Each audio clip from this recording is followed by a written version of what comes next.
to Living Room Wisdom, where your story is your glory. I am Patrina Wisdom, author, speaker, and wealth mentor.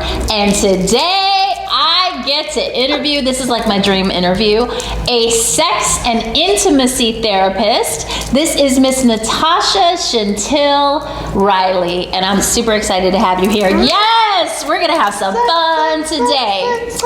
So let's just jump into it, girl. Okay. How did you become a sex and intimacy coach? So there's two ways I got into it. So I'm also a licensed sex therapist. Oh, that's right. Yes. That's right. So that came through. I always knew I wanted to do that, watching Dr. Ruth and all the things that I wasn't supposed to be watching when I was younger. Me neither, girl. I think that everybody, Taxi Cab Confession, yes. Real Sex, all the things. So being a sex coach came across because I had my first son when I was 20. Okay. And then I had my second son when I was 30. And there's a lot they don't tell you about your body and the confidence and all that. So when I had my second son, I went through a lot of like a lack of confidence, low self-esteem, worth, and all of that. And so I had to get myself out of that by myself, by feeling sexy and finding ways to add that into my routine. And I was like, I know I'm not the only one feeling this, but I also wanted to know more about the body, the female body, and the things that we go through throughout life and how we come out of it and how we cope. So that's how I got into the coaching part of it. But you were already a sex therapist at that point? Yes, yes. And were you with a partner as well at that point? Yes. Okay, so you had a partner. So you didn't do it all by yourself. Well, you know, it's funny that you say that. There's a lot of things that I wouldn't let him be a part of because I had to grow within myself. Yes. And I was very ashamed and embarrassed, and what I saw is what I thought that he saw. Okay. So I limited my time being around him. But once I bloomed, yes, there was a lot of... And how did he handle that, that part?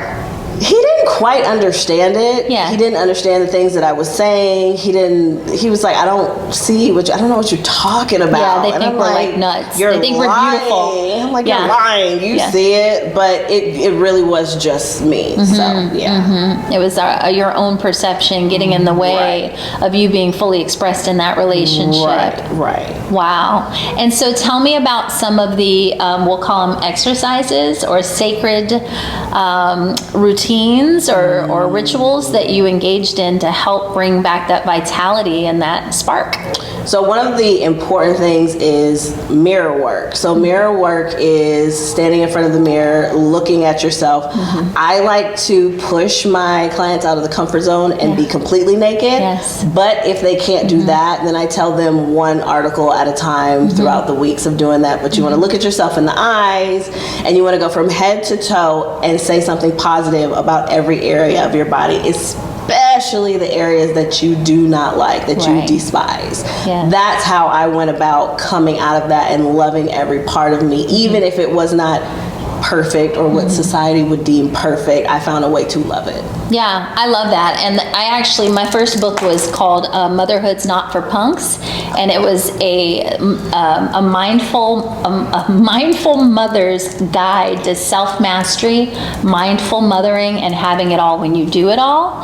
And I have a whole chapter in there about sacred masturbation, sacred self, as a part of sacred self-care. Yes. And part of just my personal development journey was mirror work as well, because I don't believe, and you can tell me if this is true, that you can have a fully actualized, ecstatic sexual relationship or sexual experience without having acceptance of your own body and without having some level of real love for yourself. To have a real orgasm, not those fake ones, not those fake ones, right? 100%. And what I did not realize is, you know how you start a business and everyone's like, teach the basics, teach the basics. Yes. For me, the basics is teaching women about their vulva, about their vagina. But in my mind, I'm like, there's no way they don't know this. Right. There's no possible way.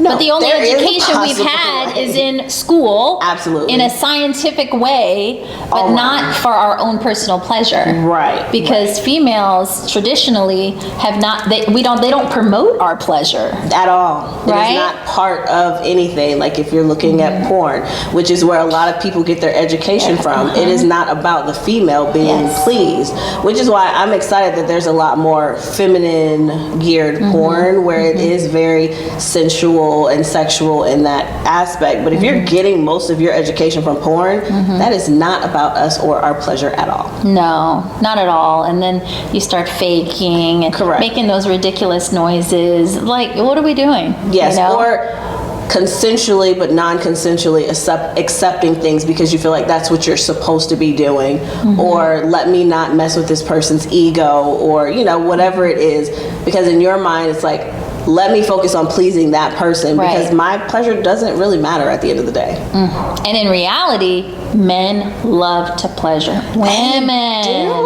So the more pleasure we have, the more pleasure they receive. Yes. So it's such a win-win. Yes. Yes. And that's what I teach my clients. I'm like, when you go into the bedroom and you it's basically giving away your power. It's saying, figure it out. But it's like going to a scavenger hunt and saying, I don't have a list for you, but just go find all the things. And then when you bring it back to me, we'll figure out if that was part of the scavenger hunt. Like when you go into the bedroom, you need to know what you want. Then you can verify that this is what we're supposed to be doing, and you can make sure that you're getting what you want, and you're not just sitting there thinking about your meeting or thinking about the kids or like counting down the time till it's over. And how important is communication? Oh my gosh, communication is absolutely everything. But people are very uncomfortable talking about sex. Yeah, it's hard. Well, especially with your partner. Yes. It's easy to talk about sex with other people. Yes, and laugh and giggle about it, but that's where I start. Like, you have to talk about it. I make my clients do sex manuals. I make them schedule dates. I make them schedule exploration sessions that is strictly for research purposes, not for sex. I just want you to go, each of you get a day or some time, and start from head to toe and figure out what you like. Be verbal about it so that when you do go into the bedroom, there's no surprises. We've already done all that work, so you don't have to worry about anybody's feelings getting hurt. And there's no feelings of insecurity and like, oh, well, should I do this? Can I do that? Does he or she like that? So that takes away the feelings of not being adequate, right? Because would you say that a lot of our inability to really have the full experience sexually would be in our own minds? That's exactly where it is. It is. We spend too much time as women, for the most part, in our heads and not in our bodies. And if you're not in your body, then you're not within the pleasure. You're not in the moment.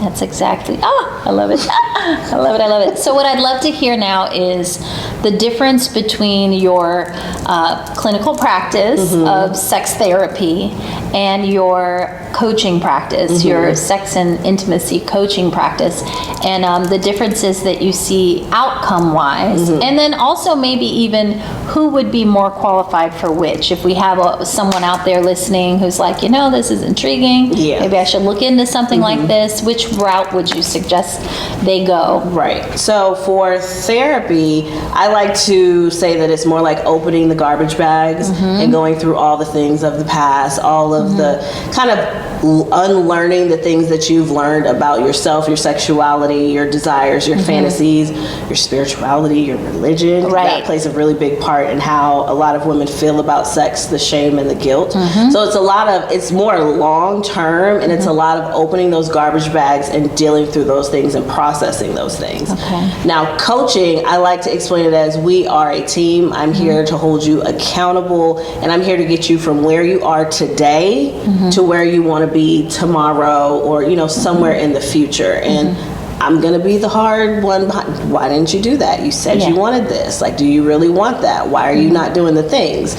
So that's kind of the difference. And I like to tell people, have you gone through the garbage bags? Like, if you have trauma, have you done some sort of work on it? Have you done some sort of healing? I don't want you to be in any type of crisis. Right. Because what I don't want to do is open Pandora's box, because as a coach, I'm here to coach you. I'm not here to be your therapist. Yes. But I also like working with individuals who have therapists, because now it's like we are all doing this together. So if something does come up, you can always go back to your therapist and vice versa. And we all need a team. Yes. We all need a team. So do you ever coach and therapize, that's a new word, therapize your clients at the same time? It kind of intertwines, but when I'm working with the coaching clients, I like to keep the therapy a little further back. It's hard not to do both, but definitely if I see any flags of depression or anxiety, or if I'm just like, you just need to go a little further back and do a little bit more digging, I will recommend that they have a therapist. Yeah, that makes sense. I've never actually gone to any kind of like sexual trauma therapy or anything like that per se, but I know from my own experience with being raped and being molested and all of these horrible things, right, where you've given away your power or your power was taken, that definitely affects your sexual life. Yes. And it's been quite the journey. Like, I wish I would have known that there were sex therapists or, you know, or even sex coaches that I could have gone to. A lot of my healing came from being introduced to things like Tantra. Yes. And even something as simple as being a part of the spiritual community and eye gazing. You know, like, I had not ever known anything about eye gazing until I moved to San Diego. It feels like weird at first, and you know, because you have to rebuild that ability to be intimate, which involves trust, which I had lost. Yes. And even like cuddle parties, cuddle puddles, like, you know, where everybody's like laying in a beanbag, hugging and just loving up on you and looking you in your eyes. Like, these things break down walls and they heal, you know. So for someone maybe who is not necessarily ready to do the therapy or the coaching yet, maybe that would be a place that they could start, and at least start to unpack some of those feelings and emotions. Yeah, so put their toe in and see how far they want to go, because sometimes those things, like when you're going through healing from trauma, you never know what's going to trigger you. So as long as you have the necessary coping skills when you go into those situations to be able to bring yourself back to the present, it would be good to dip your toe in some of those other areas or some of those other resources, and maybe with support, because there is a safe spaces, asking for permission, giving permission. There is definitely like proper protocols to engage in those type of activities. There are rules. Yes. So tell me then, what are you working on for the future? Right now you're coaching and you're doing your therapy one-on-one, I'm assuming. Do you also do group programs? Do you do retreats? Like, what does the future look like for your business? I am one of those people that's just like trying to do all things. So I got my yoga certification, so I have a 200-hour training. I'm also in the process of getting a dance training, so it's a Sexify certification where I will be able to teach floor work, chair work, strip tease, and I want to be able to do pop-up classes and also incorporate that into possible retreats and group programs, because I want to be able to touch the woman from all areas. All areas, and allow her to connect with her body, because though they want the orgasms and want the higher libido, I cannot get them there if they are not in touch with their body. So the yoga, the dance, the talking, the sensuality, the mirror work, that's going to bring them back to their body, where we can successfully get them the sex they want and deserve. So I think as we come to a close with this interview, I really want to, because I do deal with women and wealth, and I would love to hear from you, your take on how our sexuality and our ability to receive and experience orgasm affects our wealth. So when you allow yourself to move in a more sensual, feminine space, and your boundaries, like you stay steady to your boundaries, you ask for what you want. You know your worth, you know what you deserve, so you don't have a problem asking for that. You don't have a problem asking for the money, asking for the promotion, asking for the raise. So you're a lot more confident, and if you're not getting what you need, you're ready to move in the direction because you know that's what you deserve. So you're going to make more money when you're feeling more confident, and when you're having lots of sex, you just go into the world feeling good. With a glow. Oh, thank you so much. This was awesome. I would love to talk to you more. I'd love to maybe have you back on the podcast again. And thank you for tuning in to Living Room Wisdom. I am hoping, I know actually, I'm confident that you heard something that, if nothing else, sparked intrigue. You know, get curious, get into a playful space, and start to ask yourself some questions. And if you're looking for support, please feel free to reach out. Where can people connect with you? So you can email me at nrileycoaching@gmail.com, or you can find me on Facebook at Natasha Chantel, because Instagram kind of took me down. Well, I can imagine. So the point of this is seek support. Don't suffer alone. You're not alone. There are plenty of people out here just waiting to help you experience a fuller, more enlivened life. So with that said, join our Facebook community, Badass Bodacious Entrepreneurs. Subscribe to my YouTube channel, Patrina Wisdom. And of course, tune in every week on all of the podcast platforms for Living Room Wisdom, where your story is your glory. Namaste, and we'll see you soon.